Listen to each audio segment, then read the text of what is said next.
Hello,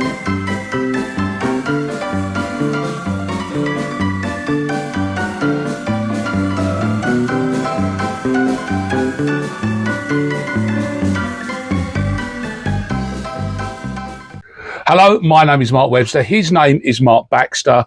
Welcome to Clobbered! Exclamation mark at the back end of that to make sure you know that we really mean business. We got a big one for you today. Straight downstairs to where it all belongs. Feet don't fail me now. But before that, Bax, the good news is that we're a few in now. We are. And what's nice is people are getting back to us. We're getting quite a lot of feedback, and all positive, and it's very encouraging. And obviously, we keep saying if you want to hear more, want to see more, then get on the YouTube, subscribe to that channel, and it gives us a bit of a following who then spread the word for us. Totally. This is the thing. We're getting all your pictures. Yep. Thanks very much for sharing your memories. Good if comments. You please do subscribe so that we can keep going with you with our Clobbered series for you.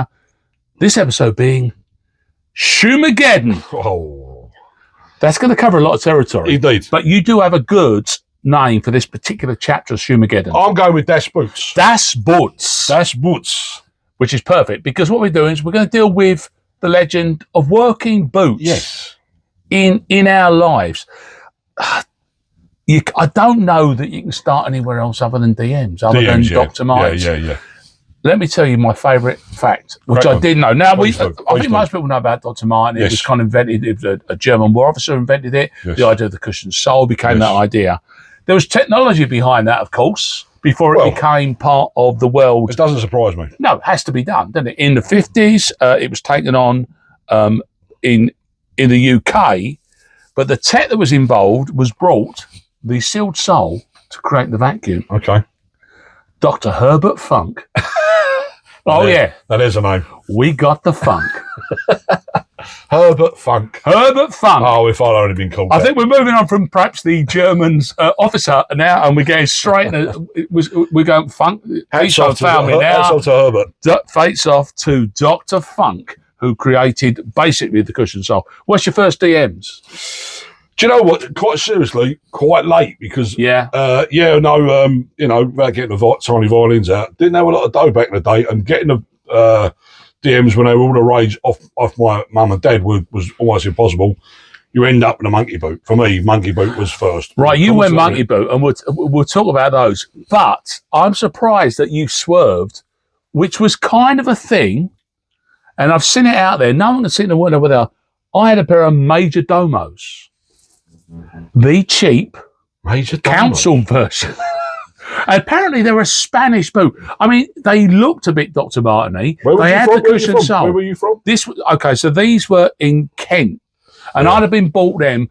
No doubt my mum, I know I'm going, I need DMs. And she's going, here they are. Yeah. And they were called Major Domos. And Major Domos were a thing. No, I don't know. It's like Tesco bombers, isn't it? It's fundamentally. Basically, there's what you wanted. Not quite what you wanted. Exactly right. And never heard of Major Domos. Why are they weird? Why are they wider? Why are they longer? Why is their shape all wrong? No. Before we getting into, I think you're right. I was getting to the monkey boot. Yeah. I'm like you, but I only had one DM twice, which was the boot with the steel toe cap. Right. And the first time round I had them was. It's going to have to be that period when the Mug Club in London was a big deal, just before Bros suddenly turned it into a whole big thing. Yeah. And so there I was with rolled up jeans and badges all over me, and I had them. I had a pair a few years ago that were given to me. Yeah. Amazing. Post office issue. Oh, blimey. Very excited. Hadn't seen them for years, hadn't worn them for 30 years. Bloke said, my mates in the post office, they'll fit you, brand spanking new. I was going on a job for Jocks and Nerds magazine, which I was working for, as you know, and wonderful. I was covering Toronto as a big story. I thought, Canada, snow. I'll take them out there. Put them on in the front room, walked about and going, yeah, lovely. Got out there, put them on. I'd walked 100 yards. My Achilles heel was sliced to absolute ribbons. Really? Because and they're Dr. Martens, proper Dr. They are DMs. Because of course those DMs were, and DMs are notoriously where the stitching is, that double stitching up the back, murder. That's desperate, yeah. the only other shoes I had with me were a pair of, you'll hate the fact, they were a pair of Percy's sort of Stan Smith style trainers with the heel hanging out the back, which I wore on the plane. I wore for 4 days solid.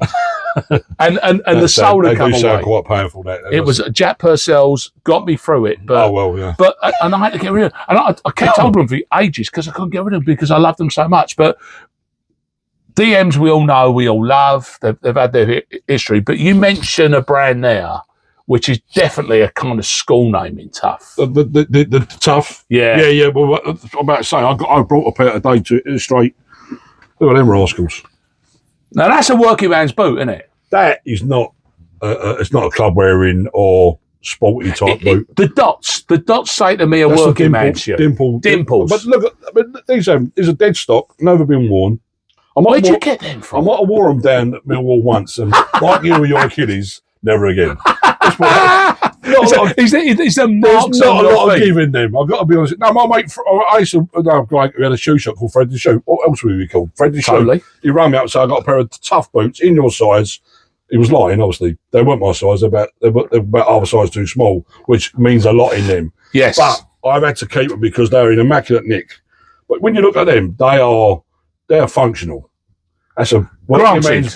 I mean, I've seen the skinhead guys wearing in photos back in the day. You can see that they're quite terrifying, really. To be fair, I think that's the big deal because we're talking about boots of that era, and obviously monkey boots will come into the conversation. Well, they got a bit of monkey boot about them, haven't they? They have a little bit of monkey there. But we know full well, especially of our age, it's the second wave of skinheads. Yeah, didn't do a lot of favour to people who were right-wing fascists and wanted to walk down the road and create mayhem. Yeah. The DM kind of lost a lot of its charm for a long time. And so did a lot of big boots. I'm saying that's around the sort of time I started to wear them, because that's when I could afford to have them. Right. And it was completely the wrong time to have them because, as you say, the connotations of wearing those boots with a short, I had a number 2 crop at that time. Yeah. It just looked all wrong. And I was never been a skinhead, but I like that look to a point.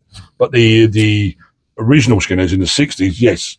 The political ones in the 70s, late 70s, not for me. No. But that look was a bit identifiable. It didn't do you a lot of favours. No, and that's the problem, still for me, of a certain age. I have conversations with older blokes who say, oh, you do the kind of skinhead culture a disservice.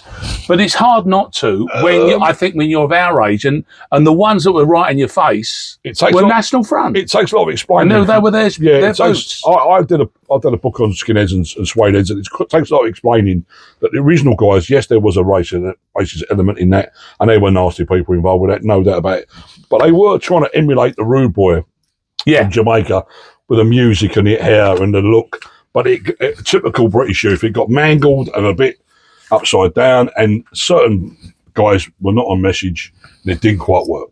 But the second wave of it, just for me, just completely wrong. It went completely the wrong way. And the blurred lines are there all the time in this conversation. It's so strange, but you're right, and which is why I think they've dipped in and out. But let's be honest with you. I mean, look at them. They're still a force. They still call Northampton home, don't they? After they're still 70, 80 years. I mean, I'm just going to show these. I didn't go the DM route. I went dealer boot.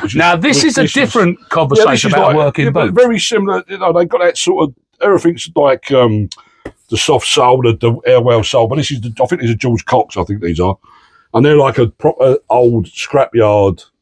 Geezer will wear them. Now, I think it's important we talk about the dealer boot in terms of being a working boot. Yeah. Now, you're right. Now, I have a pair of, and to this day, slightly more yellow version, this leather sole, yellow almond toe, which is the proper, what would call a dealer boot. Yeah. And they were bought in Kent, and they were a farmer's boot. You know what, I tried to interrupt you. Just noticed Dr. Martens. I didn't actually know they were Dr. Martens. I didn't know. You've always had them. I've always had them. I didn't realise it. Sneaky Dr. Martin owner. Well, there's a big reveal. There you go. Well, I thought these were George Scott, but it just shows you I would have got these off the same guy, Fred the Shoe, who would knock them out for like 20 quid because they were like fell off the back of a But I'm a massive fan of the dealer boot because it's not the Chelsea boot. It's not a fashion shoe, except, of course, if you were smart, you bought the original dealer boots, which were, as I say, working farmers. lots of, it was worn in the countryside, and it was a functional shoe or boot that has ultimately ended up being absolute style icon. And the name dealer is obviously dealing in cows, for that very reason, dealing in farmyard equipment, or indeed scrapyards. But look at the lovely decoration on it, like the bit of broguing. Yes, that is always lifts it above the totally. The functional style. Okay, we got to deal with the monkey in the room now, and I've got a pair. These are crackers. These, as an example, which is perhaps more unusual. You talk about the monkey boot. Yes, a Czech army boot originally, apparently. Yeah. And always that colour. No, here's the thing. Right, okay, so this is it. So that is definitely the shape. That is your monkey boot. With this rated sole, there's your working sole. Yes. The monkey boot part of it comes from the fact that this was a malleable boot for working people so they could basically walk across stuff. Yeah. It weren't stiff, it weren't hard. Yes. It was, and it basically was a functional shoe. And it became, and I think in the early days, in our territory, it was worn a lot by girls wore monkey boots a lot in the early days because it was lighter shoe, wasn't it? It looked a little bit more delicate. Yes, slightly more feminine look as opposed to the big clumpy old DM. Did you check out where the name monkey boot come from? Did you? That's what I'm saying. I think it's the implication that you're crawling around. You could climb a tree like a monkey. Apparently, exactly. Is what I found on the Google. At first I realised that, but that's what he claimed. Totally. And here I've got to do a credit here. I won't again. The reason I've got a pair of white monkey boots, and these are probably 25, 30 years old.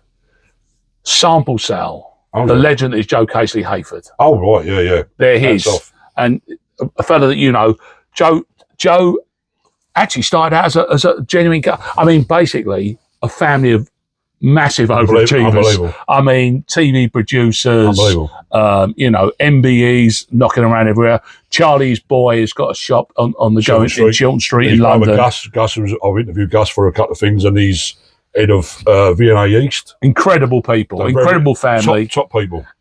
But Joe, it was a designer of great style and merit, but did it the hard way. He went cut a school. He went off and trained as a tailor. He ends up becoming creative designer for Jeeves and Hawkes, which is just down the road from where we're sitting. Incredible man. Yeah. And they cost me a tenner in his sample sale. And the thing is, I can't wear them. And if it's raining, I can't wear them because the sole and the sole and the upper aren't particularly well attached. Because clearly, as a sample boot, that wasn't a big deal. No, wasn't a big thing. I'm thinking cricket boot. I've got to be honest. I just want to look at them. I think a cricket. That's a good point. You could probably get a couple of overs out of them. I don't know. But if I go for a run, I'm going over. They're totally the look he's going for. I want to talk about a boot which is enormous in this world, and I don't like it, and that's the Timberland. Oh yeah, no. And I never got the Timberland. No. I get its place in history because I'll tell you what. If I was a hip hop star of the 80s, 90s, and I got massive baggy jeans on, and I've got a big tee, and I've got that. Them boots look right, but they were never quite the thing for me. No, and they're very extraordinarily popular as a fashion shoe. Well, that's probably the reason I didn't like them because everyone else likes them. I'm a little bit on that cusp of they're very popular, which means I won't get them. That's just the way I'm built. But I didn't like the look of them, to be honest. I never liked the look of them, and they were everywhere, weren't they? And I've always had a bit of resistance to that. They're not that old as a boot. 1973, really? I think, was the first time that you saw a Timberland as a kind of. I would say that's older than I actually thought. To be honest, I'm thinking 80s. I don't know why. Because they feel like a modern, sort of take on something else. It feels like someone's thought they want to make a working boot, but they've got more history than that. Okay, they're not an affectation, not a confection. They're a genuine working boot, but they were taken on board. But mainly when you saw them here, you saw blokes wearing very faded jeans. Yeah, and exactly. They got that sort of suburban sort of feel to it, which is and they still have perfectly fine in suburbia, but that vibe comes across quite strong. Yeah. Can I take you therefore back now just to finish in terms of our stroll Dash boot in working boots down memory lane, to 1905. I'm going to hold this up in front of you. Oh, there then. There you go, there, love. There you go. You right there? I'll show you this one, right? Because this is the one with the repairs, as you can see. And by the way, of course, running repairs. They split. Yes. These are my done, by the way. Red Wing boots. Yeah. Like that. They're still toe cap. Oof. The reason they've got electricians and Gorilla Tape on the bottom is because the sole split. Right. And I took them to the wonderful Red Wing store, which is out the back of Covent Garden on Newburgh Street. Yeah. Which is there to sell you brand new Red Wings and to repair old ones. Yeah. Because, of course, as they know, it's a working boot. If you're a company that's from 1905 and basically you're still sending people up pylons and onto oil rigs, excuse me, of course they're going to look after them. Yeah. And I took them in and they said, unfortunately, you bought the only ones that we can't repair because the sole is welded in or rather than stitched on. So I think they should be embarrassed about that. Listen, to be honest, no, but get the point. The point is that they're not kind of cobblered. They've not stitched the sole onto the upper. They're just. Well, I'd say like the cobblers, basically. I would be very upset about that if you're positioning yourself as we can repair anything. I've had them for 30 years. Well, you know, as long as you're happy, I suppose. And I've got them. The joy of the Red Wing as a story goes back to Duffers and George, which is of course someone that we will discuss. We do like on Clobbered Forever, and Marco, who was one of the founders, had a picture of Paul Newman on his wall, and he was wearing a black and white photograph, and he's got Red Wing, and he's worked out as any of us nerds would do that they're Red Wings. Yeah. And then he also found out that there was a sales rep for them in Aberdeen because he sold boots to the oil rigs. They were good at that stuff, weren't they? So they bowled up to Aberdeen Fair play with them. and said, I want a pair of Red Wings. And the bloke's gone, what size are you? He said, no, 200 pairs. And from that moment, they ceased to be a working boot on the oil rigs and turned into... in the 90s, I guess, would be absolutely the boot that everyone now I'm about to say 80% of people I know have got a pair. I haven't got a pair. Again, I don't know why, really. Not really me, but I'd rather a bit of brogan on one. Sure. But a lot of people I know have got those and very, very proud of it. Yeah. And many pairs. 10, 15 pairs. Because they'll line up in your corridor and you look at them go like, and there's 100 years of story there. In just a bunch of boots. And luckily, Gorilla Tape, succeeding. I didn't know Duff was part of that story. That's just always interesting to read that. Well, I think we sorted boots out, and probably a good moment now, therefore, to discuss our new bits. Yes. And you're going from the feet to the upper half of the body, aren't you? I'm going to go today. I'm looking at art gallery clothing. Can I commend you on the colours? I thought you might like the colours. The colours. Purely coincidental, but the company is since 1996. Oh, okay. They've been around. So I've been around for a while, and I like what they do. I've always liked Say their name again. Art gallery clothing. Art gallery clothing, and they've been around. I say a long time, and I like the idea is they were there quite a long time ago when people weren't making this stuff like as much as they are now. You see a lot of companies doing this. They were very at the forefront of all that. And once again, they picked up on the football colouring idea, I think, as you can tell from this colour combination. And I admire what he does. He's a one-man band, independent. Is he? Yeah, and then they sell all over Europe and the world and done really well, and the website's done really well. And I think he just he keeps going. A lot more competition. It's tough out there. But I'm particularly a big fan of what they do. And I think what's important with something like that is when people buy that, even if they don't say it out loud, they're saying, I've got an art gallery bit. Yeah. And that's the trick. And he very extensive collection available. And I say, like a lot of retailers have had a tough time during the post-COVID years, but keeping going. The fact that keeping going is always is half the battle. It's a handsome on your top. I'm going to show you another top now. Yes, I'll stand with tops. This is simple for me, but effective.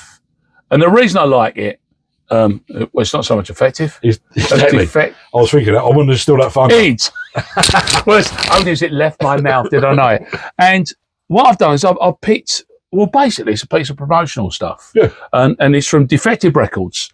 And it's a really good, there's a new range coming out. It's a bit of a commemorative range because they started in at the back end of 2000. So they're approaching their 25th year. And what they've done with this, they've done a hoodie version of this, but I like this one best.